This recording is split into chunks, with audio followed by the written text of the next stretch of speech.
1 Tesalonika pasal 5 ayatnya yang ke-12 sampai pada ayatnya yang ke-22. Jikalau firman Tuhan ini kita sudah temukan secara bersama-sama, maka saya akan membacakan untuk kita sekalian. Begini bunyi firman Tuhan. Di bawah perikop nasihat-nasihat, kami minta kepadamu, saudara-saudara, supaya kamu menghormati mereka yang bekerja keras di antara kamu, yang memimpin kamu dalam Tuhan dan yang menegur kamu. Dan supaya kamu sungguh-sungguh menjunjung mereka dalam kasih karena pekerjaan mereka. Hiduplah selalu dalam damai seorang dengan yang lain. Kami juga menasihati kamu, saudara-saudara. Tegurlah mereka yang hidup dengan tidak tertib. Hiburlah mereka yang tawar hati. Belalah mereka yang lemah. Sabarlah terhadap semua orang. Perhatikanlah supaya jangan ada orang yang membalas jahat dengan jahat, tetapi usahakanlah senantiasa yang baik terhadap kamu masing-masing dan terhadap semua orang. Bersukacitalah senantiasa, tetaplah berdoa, mengucap syukurlah dalam segala hal, sebab itulah yang dikehendaki Allah di dalam Kristus Yesus bagi kami. Janganlah padamkan roh, dan janganlah anggap rendah nubuat-nubuat. Ujilah segala sesuatu dan peganglah yang baik. Jauhkanlah dirimu dari segala jenis kejahatan. Demikian jauh bacaan firman Tuhan. Yang dikatakan berbahagia adalah setiap kita yang mau membaca dan merenungkan akan kebenaran firman Tuhan. Tetapi terlebih berbahagia lagi jikalau firman Tuhan ini kita jadikan pedoman di dalam menjalani akan hari-hari hidup kita. Bapak, Ibu, dan saudara-saudari yang diberkati Tuhan kita Yesus Kristus. Tesalonika adalah ibu kota Makedonia, sebuah provinsi kerajaan Roma. Jemaat Tesalonika didirikan oleh Rasul Paulus setelah ia meninggalkan Filipi. Tetapi tidak lama sudah itu, orang-orang Yahudi iri hati dan mulai menentang Paulus, menentang usaha Paulus untuk memberikan ajaran Kristen kepada orang-orang bukan Yahudi yang telah menunjukkan minat terhadap agama Yahudi, dan akhirnya Paulus terpaksa harus meninggalkan Tesalonika dan pergi ke benua. Setelah Paulus tiba di Korintus, ia mendapat surat dari rekan-rekan kerjanya, yaitu Timotius, tentang keadaan jemaat Tesalonika pada waktu itu. Jadi surat Rasul Paulus ini pertama kepada jemaat Tesalonika ditulis untuk memberikan dorongan dan keteguhan iman kepada mereka. Bapak, Ibu, dan saudara-saudari yang diberkati Tuhan kita Yesus Kristus, Rasul Paulus menasihati dan menghimbau jemaat Kristen di Tesalonika pada zaman itu, yang terdapat di dalam 1 Tesalonika pasal 5 ayat yang ke-11. Di situ mengatakan, karena itu nasihatilah seorang akan yang lain dan saling membangunlah kamu seperti yang memang kamu lakukan. Dan selanjutnya pada ayat-ayat berikutnya, Rasul Paulus menghimbau di jemaat Tesalonika untuk memahami, menghayati, mempraktekkan pola hidup orang Kristen yang diteladani dan dicontohi dalam hidupnya. Bapak, Ibu, dan saudara-saudari yang diberkati Tuhan kita Yesus Kristus, nasihat dan ajakan Rasul Paulus di sini ditulis atas 5 bagian. Yang pertama, ajakan yang pertama. Setiap orang Kristen hendaklah harus saling menghargai dan menghormati, mendukung pelayan Tuhan di tengah-tengah persekutuan orang percaya. Ajakan yang kedua, harus hidup rukun dan damai di antara persekutuan orang-orang percaya. Hendaklah merupakan ciri khas yang membedakan dengan persekutuan-persekutuan lain.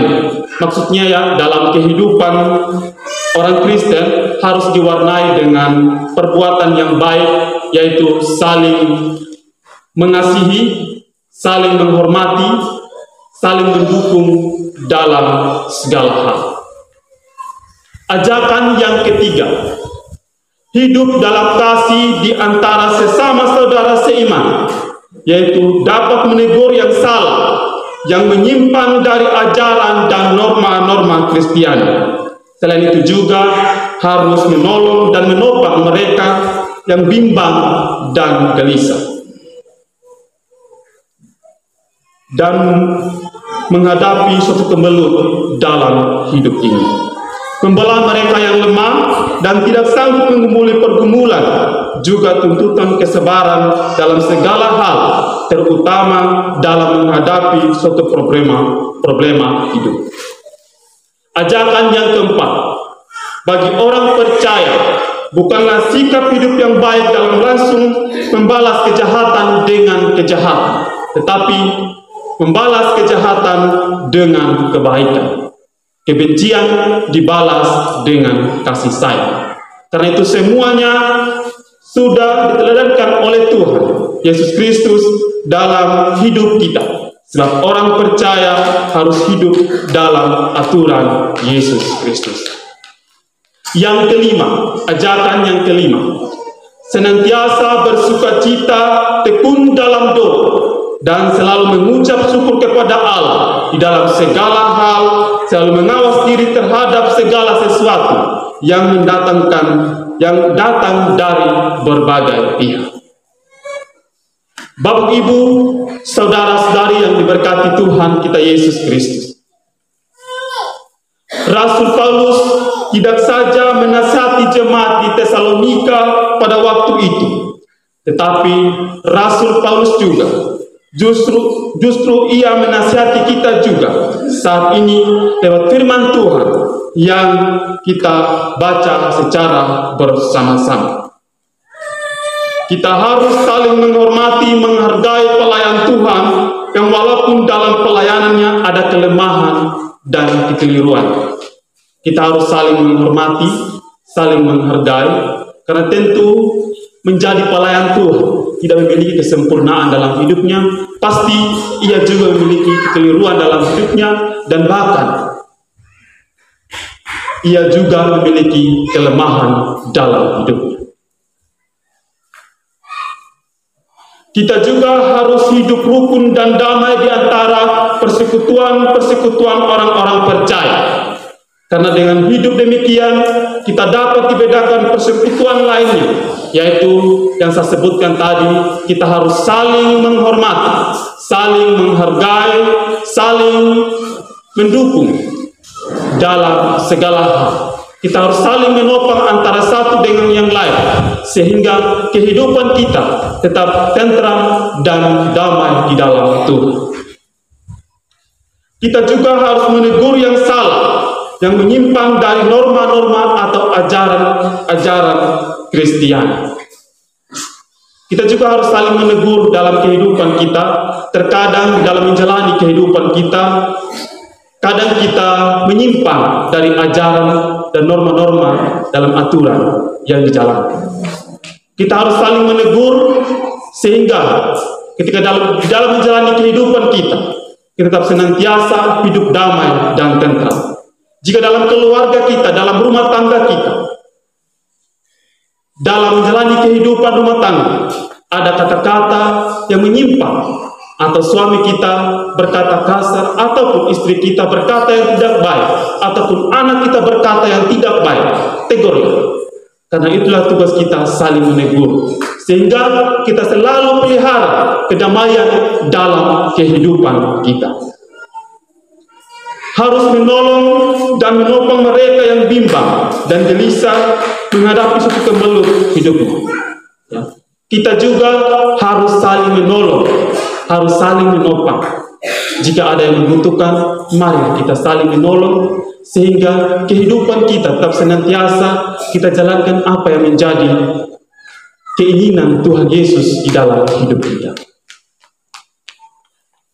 Kita juga ditegur, janganlah membalas kejahatan dengan kejahatan, tetapi kejahatan itu harus dibalas dengan kebaikan, dan kebencian itu harus dibalas dengan kasih sayang. Terkadang di dalam menjalani kehidupan kita, Bapak, Ibu, dan saudara-saudari yang diberkati Tuhan kita Yesus Kristus, kalau ada orang yang berbuat jahat kepada kita, terkadang kita bilang begini, wah, dia berbuat jahat kepada saya juga harus berbuat jahat sama dia, supaya kembali apa yang dia berbuat sama saya. Itu adalah hal yang tidak baik, maksud. Karena itu, marilah kita senantiasa memelihara firman Tuhan ini. Janganlah kita berbuat jahat kepada sesama kita. Marilah kita saling membangun, kita saling mendukung dalam keadaan apapun dalam hidup kita. Kita senantiasa bersukacita dan terus berdoa dan selalu mengucap syukur kepada Allah dalam segala hal. Artinya, di dalam menjalani kehidupan kita, dalam keadaan apapun yang kita alami, Bapak Ibu, haruslah kita utamakan Tuhan dalam kehidupan kita. Lewat apa? Lewat doa, dan selalu mengucap syukur dalam segala hal.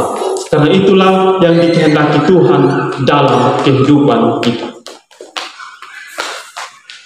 Bapak, Ibu, saudara-saudari yang diberkati Tuhan kita Yesus Kristus, kalau kita melaksanakan dan menaati serta mengalami semua nasihat-nasihat, maka kita adalah orang Kristen sejati yang hidup menurut pola Kristus. Dengan demikian, dan orang percaya. Untuk itu, marilah kita bergandengan tangan dalam menjalani tripanggilan Allah, yaitu bersaksi, bersekutu, dan melayani Tuhan. Semoga Tuhan Yesus memberkati kita. Amin. Untuk firman Tuhan.